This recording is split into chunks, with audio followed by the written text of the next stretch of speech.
ఉదయం ఈ వాగ్దానం మీకోసం ఎలా ఉన్నారు? బాగున్నారా? ఏదన్నా సమస్యతో, కష్టముతో, తిక్కమక్క పరిస్థితి, అనేక రకాల బాధలు, కష్టాలు కదండి. మనిషికి ఒక సమాధానం లేని పరిస్థితులు, ఎప్పుడు ఎటువైపు ఏ పరిస్థితులు ఏదైతే మనిషికి బయటికి వెళ్ళిన వ్యక్తి లోపలికి. కానీ నిజంగా ఎందరినో పోగొట్టుకుంటున్నారు. పాపం వారి ఆదరణ కొరకు, వారి కొరకు ప్రార్థించాలి. అంతేకాక దేవుని బిడ్డలారా, ఈరోజు ఏ పరిస్థితులు గుండా మీరు వెళ్తున్నారు, ప్రభువు మీతో ఉన్నాడు, మీ జీవితాన్ని చూస్తున్నాడు కదండి. మరి ఆదికాండం 50వ అధ్యాయం 24వ వచనంలో యోసేపు నిశ్చయంగా ఆయనని మిమ్మల్ని చూడవస్తాడు. అంతేకాకుండా ఆయన మిమ్మల్ని యాకోబులు చేసిన వాగ్దాన దేశంలోకి మిమ్మల్ని తీసుకొని వెళ్తాడు. ఖచ్చితంగా నీ పట్ల కూడా చూస్తున్నాడు ఆయన.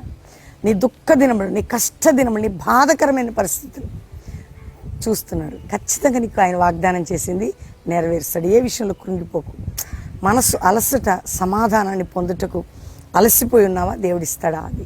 కాబట్టి ధైర్యం తెచ్చుకోండి. తండ్రి, రక్షణ లేని వారికి రక్షణ, రోగులకు స్వస్థత, కోర్టు కేసు నుంచి విడుదల, గర్భఫలం లేని స్థితి నుంచి, అనేక బంధకాల నుంచి ప్రజలను విడిపించి, స్కూల్స్, కాలేజీలు, ఫీజులు, అడ్మిషన్స్, అన్ని కోణాల్లో నీ కృప తోడుగా ఉంచి ప్రతి బిడ్డని ఆశీర్వదించి వర్ధల చేసి నీ సన్నిధి కృప క్షేమం వారికి కలుగు చేయండి. మ్యారేజ్ డే, బర్త్డే బిడ్డలను బ్లెస్ చేస్తూ అందరిపై విడుదలను ప్రకటిస్తూ యేసు నామములో అడుగుచున్నాం తండ్రి, ఆమేన్.